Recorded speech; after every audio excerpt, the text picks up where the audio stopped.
여러분 안녕하십니까. 11월 4일 새벽이 됐습니다. 전유책입니다. 이 민주당 일부에서 아주 놀라운 말이 나왔습니다. 다음 총선에 200석을 달성하겠다, 이런 말이 나온 겁니다. 아니면 스스로 의회 독재를 말한 걸까요?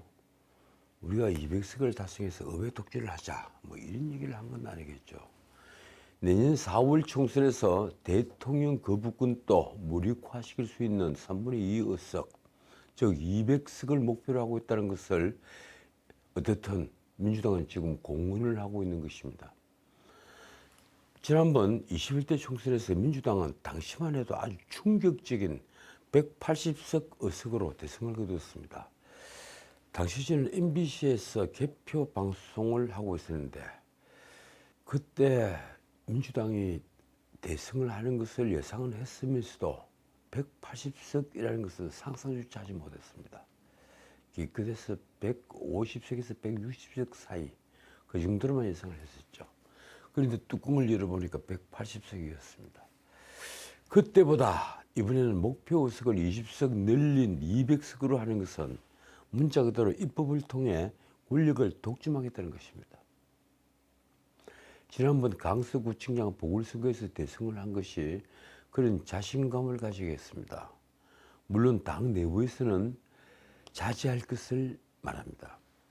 이해찬 등이 20년 집권 운운하다가 5년 만에 정권을 빼앗긴 것을 잊었느냐 하는 경계의 목소리들이 나왔습니다. 그런데 어제 발표된 갤럽 여론조사를 본다면 아마 민주당의 이런 목표가 결코 망상만은 아닐 것이라는 것을 여러분들도 아실 것입니다. 저는 솔직히 어제 갤럽 발표를 보고 깜짝 놀랐습니다. 3일 발표된 갤럽 여론조사 결과는 10월 31일부터 11월 2일 3일 동안 면접조사를 한 결과입니다. 그러니까 김포 메가시티 이 폭탄 선언이 터져 나오고 난 뒤에 한 여론조사인 것입니다. 윤 대통령 지지율은 1%포인트가 오른 34%. 반면 부정평가는 지난주와 같은 58%. 자, 여기서 보듯이요, 이 대통령 지지보다 반대가 아주 극심한 경우, 거의 2배 가까이 되는 경우, 심할 때는 2배를 넘죠. 그러니 우선 이것만으로도 영남권을 제외한 지역에서 국민의힘은 고전이 예상됩니다. 영남권에서 대통령에 대한 지지를 빼면 나머지 지역은 그 격차가 엄청나게 커지니 말입니다. 그런데 국민의힘과 민주당 정당 지지도는 34%와 33%로 아주 비슷합니다. 긍정 부정평가 이유는 대체로 변화가 없습니다. 긍정평가는 외교가 33%로 1위, 그리고 결단력, 추진력, 뚝심, 바로 이것이 이런 품성이 5%로 2위, 부정평가는 경제, 민생, 물가가 20%. 이게 선거의 핵심이죠. 선거의 승부를 결정하는 것은 바로 이 경제와 민생입니다. 그런데 국민의힘은 여기서 점수를 잃고 있는 겁니다. 윤 대통령도 그렇습니다. 부정평가가 여기서 20%.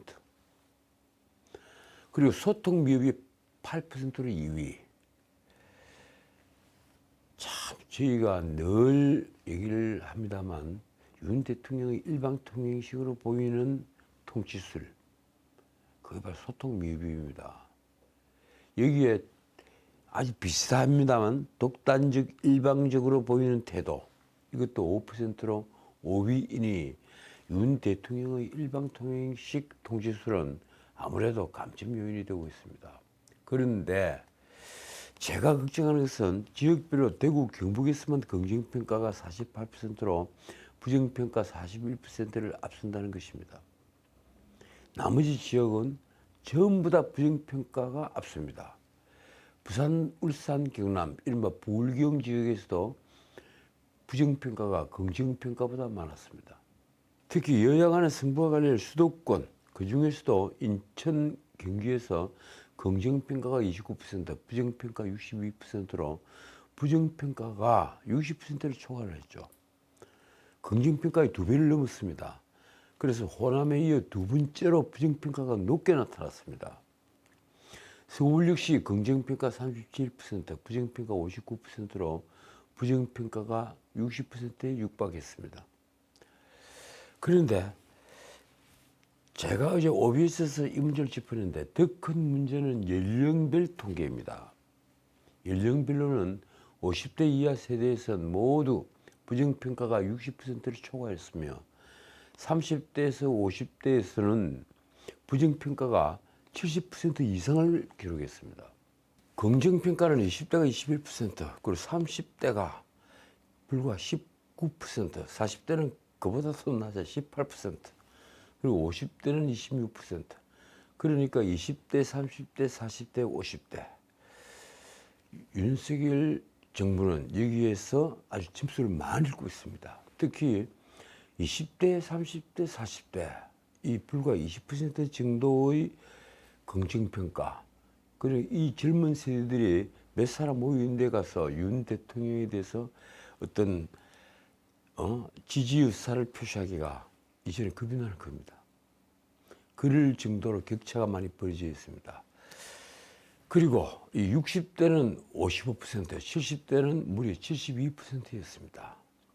그러니까 이제 세대 간의 전쟁이 벌어진다고 할까요? 특히 40대의 경우 18% 대 74%로 부정평가가 4배 이상 높았습니다. 전 세대를 통틀어 가장 높은 겁니다. 뒤이어 30대가 19%대 71%로 40대와 거의 비슷한 수치를 나타냈습니다. 50대도 만만치 않습니다. 26%대 부정평가 70%로 부정평가가 70%까지 올랐습니다. 자, 지역별로도 윤 대통령은 경기 인천에서 20%대 지지에 그치고 있습니다. 그러니까 국민의힘으로서는 경기 인천, 그래 수도권의 경기 인천, 그리고 20대부터 40대까지 젊은 층, 바로 이분들 중에는 무당층이 특히 많습니다. 그래서 경기 인천 수도권의 젊은 층에 가장 취약하다. 이것이 이번에 드러난 겁니다. 더욱이 이번 여론조사 역시 보수와 진보의 표집 비율이 330대 234로 보수의 표집이 훨씬 더 높았습니다. 약 10%포인트 더 과표집된 여론조사입니다.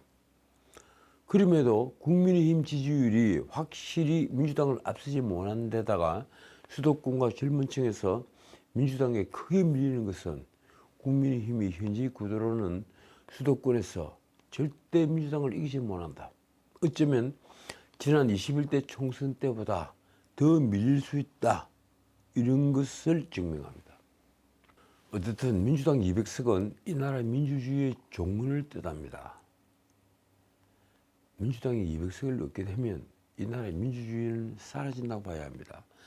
민주당 상임고문 정동영은 지난 1일 라디오에 출연해서 이렇게 말했습니다. 수도권을 섞고 나면 200석 못하라는 법도 없다. 수도권도 준비되어 있다는 걸 강세에서 보여준 것이다. 이탄희도 라디오에서 200석 목표를 숨기지 않았습니다. 우리 당 최대 목표는 국민의 힘을 100석 이하로 최대한 내리는 것이다. 이 말은 민주당을 비롯한 범야권이 200석 이상을 얻겠다는 것을 의미합니다. 조국도 지난달 22일 페이스북에 이렇게 썼습니다. 다양한 범민주 진보 세력 그리고 국힘 이탈 보수 세력까지 다 합해 200석이 되길 희망한다. 글쎄요, 범민주 진보 세력 그리고 국힘 이탈 보수 세력, 이 조국이 국민의힘을 이탈한 보수 세력이라고 칭한 세력은 누구를 말한 걸까요? 저는 유승민, 이준석을 칭하는 게 아닐까 생각합니다. 어쨌든 200석은 개헌과 대통령 탄핵 소추까지 마음만 먹으면 할 수 있는 절대 다수입니다. 정동영은 200석을 확보하면 대통령의 직권남용이 있을 때 명백한 법률 위반이기 때문에 소명만 되면 바로 탄핵이라고 말했습니다. 그래서 하는 말입니다. 대통령은 족쇄가 딱 채워지기 때문에 꼼짝 못하는 것이다. 결국 대통령제에서 의회 독재를 하겠다는 주장입니다. 하긴 200석 이상이면 모든 입법이 가능해집니다. 대통령 거부권도 의미가 없습니다.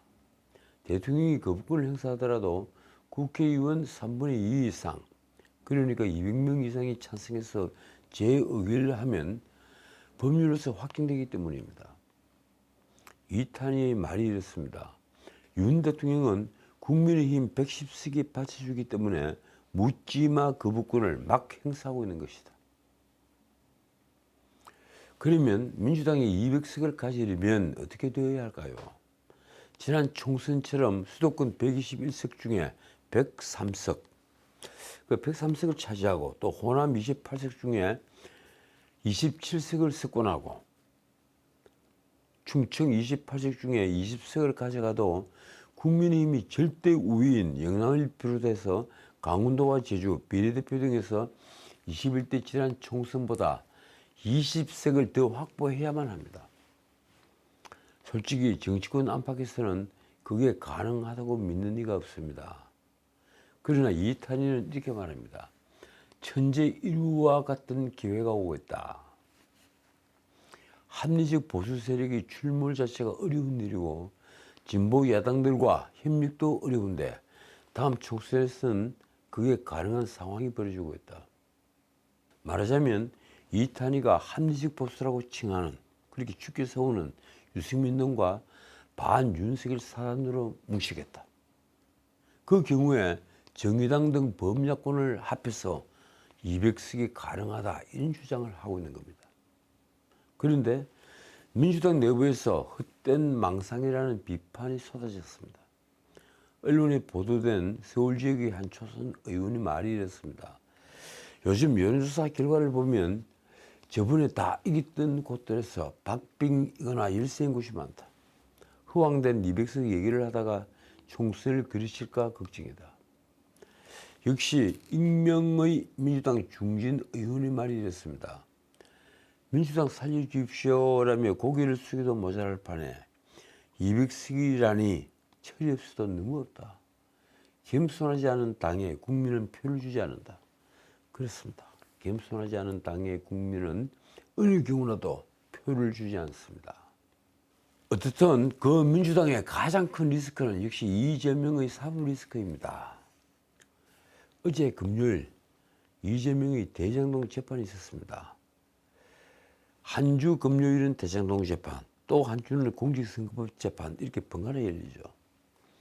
우선 백인동 개발특혜 재판이 검찰의 신청대로 대장동과 위례신도시 개발비리 성남FC 후원금 재판과 병합이 됐습니다. 굵직굵직한 사건이 4개가 병합이 된 겁니다. 이에 따라 검찰이 이달 12일 기소를 한 백인동 사건을 이미 3차례 공판이 진행된 대장동 사건과 함께 이제 심리를 하게 됐습니다.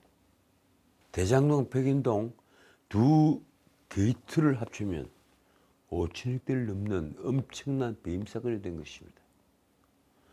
어쨌든 관련 증인만 얼마일지 가늠조차 되지 않습니다. 재판을 몇 년을 해야 마칠까요? 범죄의 구조가 같다고는 하지만 대장동과 백인동을 왜 병합을 시켰을까요? 솔직히 저는 이해하지 못하겠습니다. 검찰은 대장동 위례신도시 백인동과 성남FC 불법 후원금 사건은 이재명이 성남시장 재직 시절에 인허가권을 빌미로 특혜를 제공했다는 점에서 사건 구조가 동일해서 병합이 정당하다고 말합니다. 이제 위례신도시와 관련 증인이 많은 성남FC 사건까지 병합이 됐으니 1심 판결이 언제 나올지는 신만이 알게 됐습니다. 모르겠습니다. 아마 박근혜 대통령 재판처럼 일주일에 4차례씩 재판하는 강행군을 하지 않는다면 1심 선고기일은 솔직히 아무도 장담 못합니다. 3년이 될지 4년이 될지 5년이 될지 말입니다. 그래서 법조인들은 지금 재판 중인 공직선거법 위반과 지난번 서울중앙지검이 기소를 한 위진교사는 심리를 서둘러서 독자적으로 선고해야 한다고 주장합니다. 솔직히 위진교사 사건만 해도 구속사안이죠. 도대체 왜 단독 사건인 위진교사 사건까지 형사합의 33부에 배당을 한 걸까요? 어쨌든 33부 재판부는 이재명이 요청한 위진교사 재판 병합은 아직 결정하지 않았습니다. 다들 아시겠지만 이재명은 위진교사 힘의 기소권을 대장동 위례신도시 백인동 사건과 함께 심리를 해달라는 의견서를 대장동 재판부에 제출했습니다. 앞서 검찰은 별도 심리가 필요하다는 의견서를 냈습니다. 사건이 발생 시간, 장소 관계자들이 완전히 다른데 병합을 할 이유라고는 피고인 이재명이 동일하다는 것 외에 아무것도 없기 때문입니다. 어떻든 위진교사 병합 여부는 이재명의 정치 생명과 직결된 문제입니다. 아무리 소송을 지연시키는 작전을 핀다고 해도 내년 4월 총선 이전에 결론이 나올 수밖에 없기 때문입니다. 특히 영장심사 과정에서 유창훈 부장판사는 위진교사 혐의는 소명된 것으로 보인다는 판단을 했을 정도로 이재명과 김진성 간의 통화를 녹음한 음성 파일이 증거로 된 만큼 유죄 가능성은 거의 확실한 사건인 것입니다. 자, 그러자 이재명은 변호인을 통해 형법상 병합하는 게 원칙이라는 의견서를 제출했습니다. 이재명이 제시한 병합 근거는 가중주의를 채택한 국내 형법입니다. 이 가중주의라는 것은요, 여러 개의 죄를 저지른 실체적 경합범을 처벌할 때 가장 중대한 죄에 정한 형을 기준으로 한다는 형법상 원칙입니다. 형법 37조가 바로 이 부분을 정하고 있죠. 그 37조에 따르면 판결이 확정되지 않은 여러 개의 죄는 이른바 경합범으로 할 수 있으며 38조 2항은 가장 무거운 죄에 정한 형을 2분의 1까지 가중하되 이는 합산 형기를 초과할 수 없도록 되어 있습니다. 여러 개의 혐의가 별도로 기소될 수는 있지만 판결 선고는 한 번에 내리져야 한다 하는 의미로도 볼 수 있습니다. 자, 어떻든 어제 열린 대장동 재판에서 검찰이 증거 설명 도중에 변호인이 끼어들어 제지를 하자 재판장이 중재를 하며 만류하는 상황이 여러 차례 반복이 됐습니다. 검찰은 설명을 하고 변호인은 그 설명은 이래 잘못됐다고 계속 끼어들고 결국은 재판부가 계속 만류를 하고 그런 상황이 벌어졌던 겁니다. 저는 이런 모습을 재판 지연 전술이 반복되는 것으로 보았습니다. 이 문제는 다음 기회에 말씀을 다시 드리겠습니다. 자, 이번엔 국민의힘 얘기입니다. 국민의힘 혁신이 위원장 인요한이 1호 혁신안을 낸 데 이어 어제는 2호 혁신안이 나왔습니다. 1호 혁신안은 이준석, 홍준표, 김재원, 김철근 등에게 내렸던 당 윤리위의 징계를 취소한 것입니다. 김철근이 좀 낯선 이름이죠. 이분은 이준석 아래 정무실장인가를 하면서 대전에 한밤중에 내려가서 7억짜리 투자 각서를 써주고 증거인멸을 기도했다. 이래서 징계를 2년 받았죠. 당원권 정지 2년을 받은 분입니다. 여하튼 이 혁신안은 이 네 분에게 내렸던 당 윤리위의 징계를 취소를 했습니다. 원래 이 혁신안은 대사면이라는 표현을 썼는데 그 자체가 논리에 맞지 않는 말이었습니다. 홍준표 대구시장이 꼬집었죠. 무슨 왕도 아니고 대사면이라는 용어를 어떻게 쓰느냐. 그렇습니다. 사면이 아니라 징계 취소겠죠. 그래서 혁신위가 당에 건의를 할 때는 부랴부랴 사면을 지우고 징계 취소로 바꿨습니다. 그리고 3일 나온 두 번째 혁신안. 혁신위원회는 지도부 등과 그리고 윤핵관 등 이른바 힘을 가진 이들에게 총선 불출마 또는 수도권 험지 출마를 공고했습니다. 놀랄 일입니다. 인요한의 말이 이랬습니다. 지도부 및 중진, 대통령과 가까이 지내는 의원들은 윤핵관을 거론하는 거죠. 총선 불출마를 선언하거나 아니면 수도권 지역의 어려운 곳에 와서 출마하는 걸 강력히 요구한다. 그런데 혁신위가 왜 이런 걸 말하는가요? 이건 공천관리위원회가 하는 일이 아닙니까? 어떻든 이 밖에 이를 어길된 4가지 사안도 발표했습니다. 자, 첫째, 국회의원 숫자를 10% 감축 권고.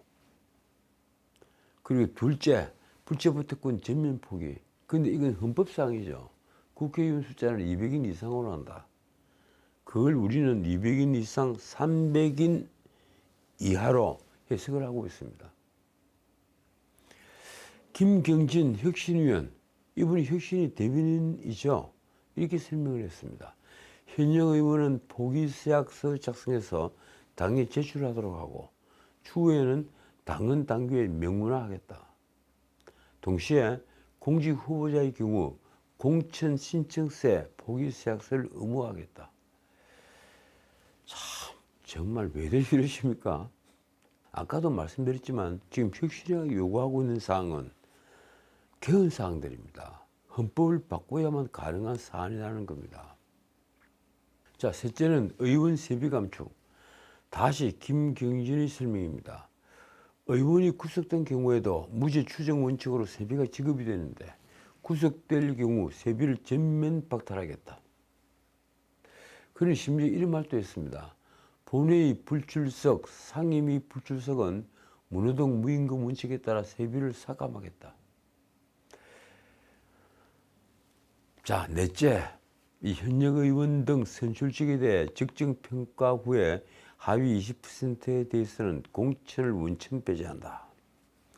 자, 그런데 이 혁신안들은 사실 공천관리위원회에서 결정할 문제이거나 심지어 불체포특권 같은 문제는 아까도 말씀드렸다시피 개헌사항이 아닌가요? 저는 방송 등에서 혁신위는 대외적으로 당을 대표수도 안 되며 혁신위가 할 일은 당의 정체성을 확립하는 일, 그리고 도덕성을 회복하는 일밖에 없다. 이렇게 말했습니다. 지금 같은 혁신안들은 다분히 월권적인 것입니다. 어떻든 이날 혁신위 발표 직후에 당사를 찾은 김기현 대표는 이렇게 말했습니다. 혁신위에서 논의한 결과를 최고위원회의에 공식 제안한다면 정식적인 논의기구와 절차를 통해 종합적으로 검토를 하도록 하겠다.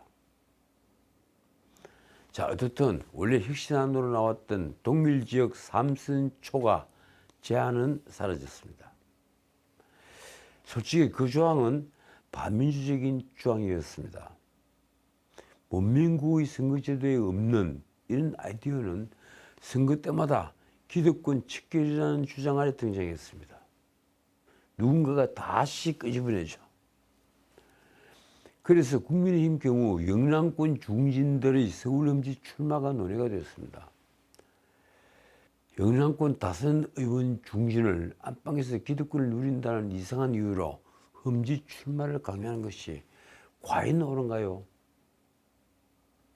마침 홍준표가 적절한 비유를 댔습니다. 이는 콜로라도주 의원을 워싱턴 DC에 출마하라고 하는 것과 똑같다. 도대체 영남권에서 3선을 하고 4선을 하는 게 왜 기득권을 누리는 일이 되는 것입니까? 우리 민주주의 역사에 YS도 DJ도 JP도 상변 모두 한 지역구에서 다선 의원이 됐습니다. 그런데 아무도 험지 출마를 강요하지 않았습니다.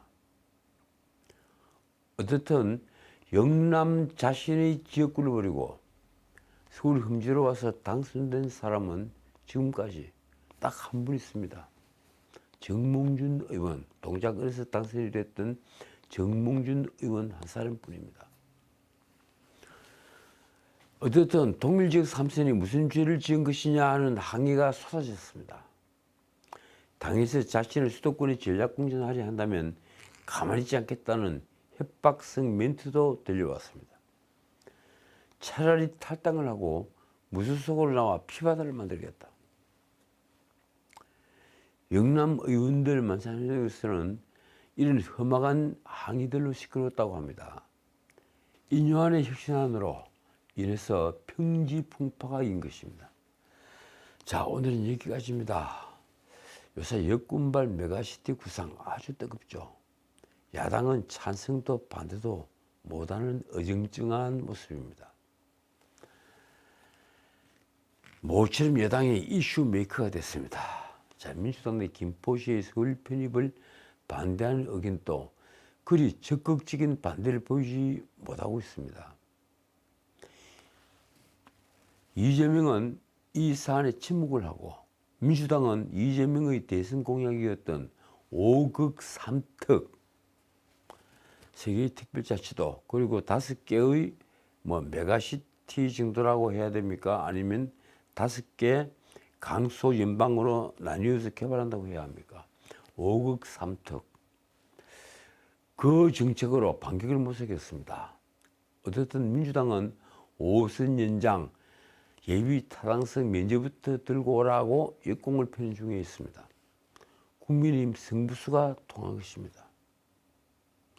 아까도 말씀드렸지만 국민의힘은 수도권 반전 모멘텀을 찾았습니다.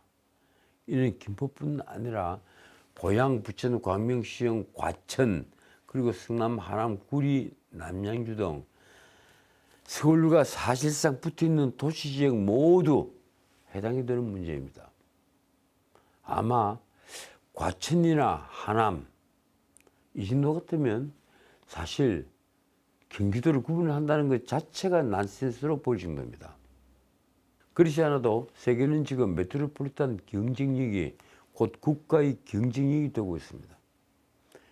메가시티는 이제 단순히 선거용 포퓰리즘 정책이 아닌 국가 성장 정책이라는 명분이 있는 것입니다. 어떻든 길 사이에 두고 이쪽은 서울특별시, 저쪽은 경기도. 이건 분명히 난센스입니다. 그 어떤 변명으로도 이 난센스를 변명할 수는 없습니다. 지금까지 전은책이었습니다.